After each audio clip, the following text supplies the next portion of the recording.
Salut à tous, aujourd'hui une nouvelle vidéo où je suis invité donc, par le comité Miss Élégance Lorraine pour être photographe au salon Creativa de Metz.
Donc je suis actuellement donc, en compagnie de Nadège. Bonjour Nadège.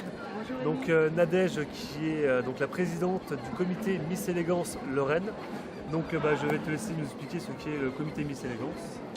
Alors le comité Miss Élégance, d'une manière générale, est un comité qui est né il y a 4 ans à peu près, à l'initiative de M. Eddy Lefaux, qui était l'ancien bras droit de Geneviève de Fontenay. Ce comité a grandi au cours de ces 4 années, puisqu'il est maintenant présent dans toute la France métropolitaine, mais également à l'outre-mer. Nous avons réussi à grandir aussi suffisamment pour pouvoir proposer des concours à l'international. Donc toutes nos Miss élues peuvent maintenant concourir également à l'international et aller représenter notre pays à l'international. Très bien. Et du coup, comment est-ce que tu as commencé à entrer dans les défilés, à devenir présidente de ce comité régional du coup? Il y a eu beaucoup de coups de chance, beaucoup de belles rencontres qui petit à petit m'ont permis de rencontrer les bonnes personnes et après d'être repérée par ailleurs par d'autres personnes. D'accord. Et d'arriver à la présidence. Mais ça fait 3-4 ans que ce cheminement avait commencé. J'en suis encore étonnée parce que je n'imaginais pas ce résultat. J'avais commencé dans un petit salon, un petit défilé pareil, et à faire des petits maquillages, mais c'est toujours pareil, on ne sait jamais qui on va rencontrer à ces moments-là. Et de rencontre en rencontre, on se rend compte après, ça a été de belles opportunités tout le temps qu'il a fallu saisir. C'est justement avec ce genre de petits salons qu'on permet aussi de faire des connaissances, des rencontres et rencontrer les bonnes personnes qui peuvent nous emmener un peu plus haut. Et je trouve ça bien aussi le fait de pouvoir commencer en bas pour finir en haut. Oui. Voilà, au moins c'est une belle aventure et puis qui se concrétise par un but réel de devenir la présidente de ce comité. Et donc, s'il y a des filles qui nous regardent actuellement sur la vidéo et qui veulent s'inscrire à Miss Élégance, est-ce qu'il y a une question d'âge? Est-ce qu'il y a une question de grandeur? Alors effectivement, ça me permet, merci pour ta question, parce que ça me permet de préciser que le casting est désormais ouvert pour la Moselle également, avec une date limite d'inscription au 4 mai. Au niveau des critères, il faut être âgé entre 18 et 26 ans, mesurer 1m65 et résider, là pour l'occasion, en Moselle, pour le casting Moselle. Donc oui, il faut juste résider dans le département concerné par le casting à ce moment-là. D'accord, très bien. Donc du coup, une fois qu'une fille s'inscrit au casting, quel est le déroulé pour elle entre le moment où elle s'inscrit et le moment où elle a la chance, je lui souhaite, de devenir Miss Élégance Lorraine? Alors en fait, ce qui va se passer au niveau du casting, donc généralement je reçois tous les dossiers de candidature, je les vérifie pour s'assurer qu'on est bien dans les bons critères. Et ensuite, on commence à mettre en place des répétitions au niveau des chorégraphies. Et à l'occasion de la première rencontre, c'est là que je peux m'assurer que les jeunes candidates correspondent bien à ce qu'elles m'ont inscrit sur leur fiche d'inscription. Parce que des fois, il y a des petites... d'incohérence. Voilà, donc ça me permet... C'est ça. Donc ça me permet... par exemple, si je vois une candidate qui arrive avec un gros tatouage dans le cou, je sais qu'au niveau du national, ça ne passera pas. Donc je ne pourrai pas l'admettre. Il y a la question de tatouage. S'il doit être là, il doit être discret. D'accord. Mais il ne peut pas être trop voyant. Donc, voilà, donc il y a des petites choses comme ça après à regarder. Donc si cette jeune fille traverse cette première rencontre, généralement elle le traverse parce qu'on n'est pas non plus borné, on est assez souple. Donc on va s'entamer pour elle toute la partie répétition des chorégraphies et à côté de ça on va commencer à la préparer sur ce qui est maquillage, sur ce qui va être port de son corps, sur toutes ces petites choses dont elle va avoir besoin le soir de l'élection pour pouvoir essayer de se démarquer. Donc une fois que ça c'est arrivé, il y a l'élection qui se fait toujours au niveau des votes, 50% vote du public, 50% vote du jury. D'accord. Donc sachant que dans le jury ils sont que 5, donc c'est vraiment le public qui fait le gros poids dans l'élection. Une fois que cette Miss a été élue avec ses dauphines pour son département, nous continuons à les préparer ensuite car il va falloir les amener en Lorraine pour Miss Élégance Lorraine où elles mettront en jeu ce titre. Celle qui sera élue à ce moment-là sera ensuite candidate pour Miss Élégance France et représentera donc la Lorraine à ce moment-là. Voilà, donc même je dirais celles qui ne seront pas élues en Lorraine, elles restent quand même Miss de leur département toute l'année. Je le rappelle parce que des fois on m'a posé la question.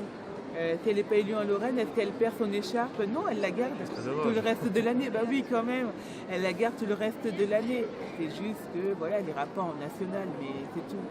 Donc voilà, et en national, les jeunes filles partent pendant une semaine complète, pris en charge, tout frais pris en charge par les comités.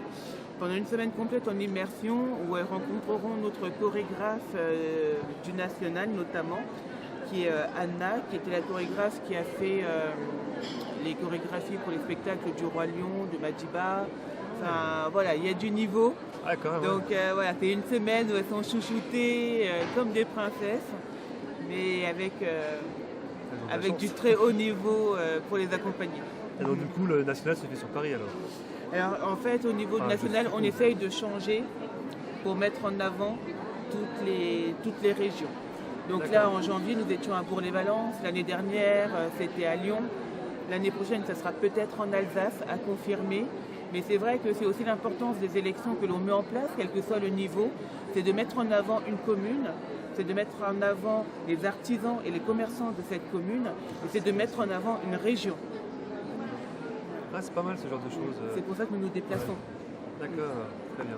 Et donc du coup, quelle serait l'évolution de Miss Élégance dans les années à venir? Parce que je suppose qu'un comité, un comité de Miss doit forcément évoluer, s'adapter à la fois aux nouvelles technologies, s'adapter à la fois au monde qui évolue et évolue avec. Quelles seraient les évolutions futures de Miss Élégance? Alors les premières évolutions qui risquent d'apparaître, c'est déjà de développer des antennes par département. Puisque actuellement nous gérons tout depuis les Vosges. Ah oui, d'accord. Ouais. Nous gérons toute la Lorraine depuis les Vosges.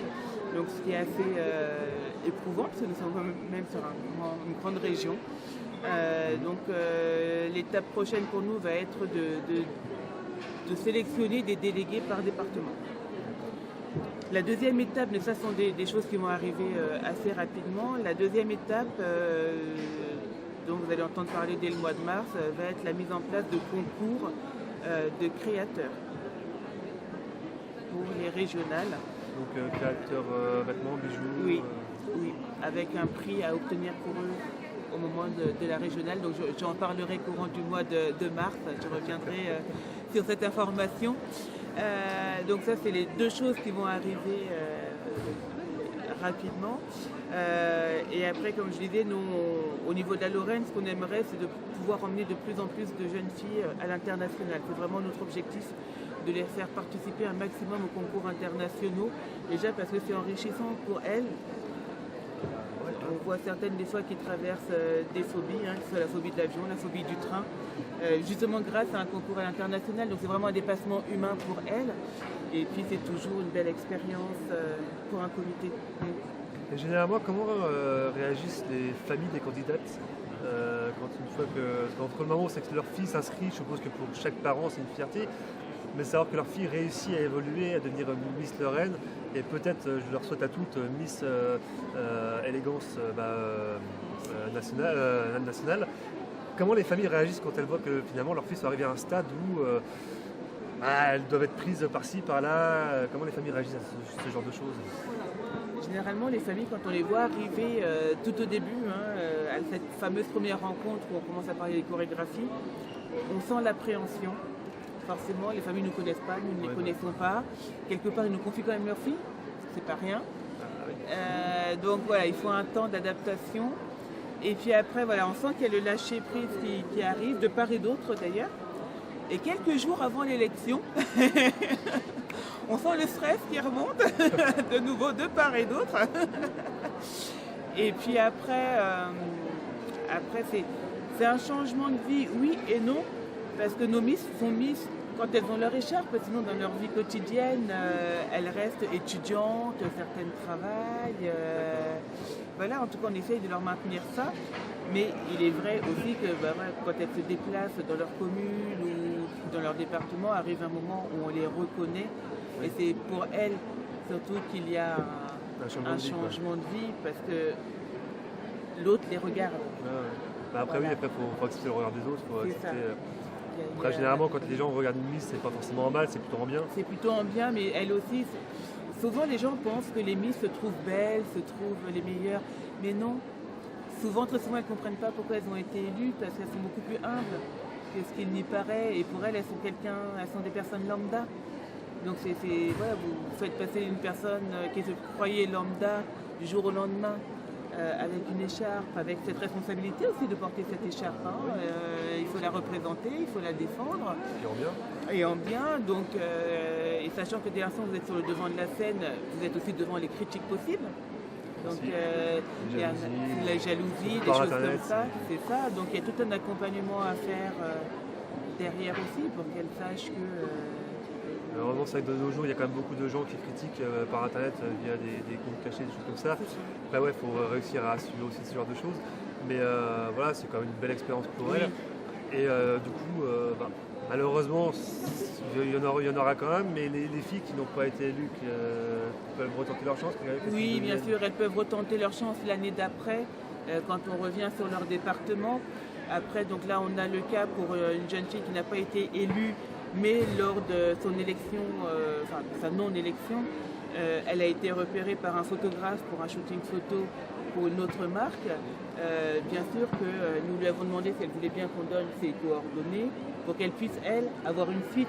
Et c'est ça aussi la beauté du monde des Miss, c'est que la suite, qu'on ait été élu ou pas, on ne peut pas la définir. C'est presque, des fois j'ai envie de dire, c'est presque un monde un peu magique. Donc du coup, merci beaucoup Nadège pour tous ces renseignements et pour le temps que tu as accordé à cette petite interview. Du coup, pour vous mesdemoiselles, pour celles qui veulent participer à Miss Élégance Lorraine, voire nationale, je mettrai dans le lien de la vidéo les coordonnées pour contacter directement Nadège et puis voir avec elle si l'aventure vous tente. Et puis, en vous souhaitant bonne chance.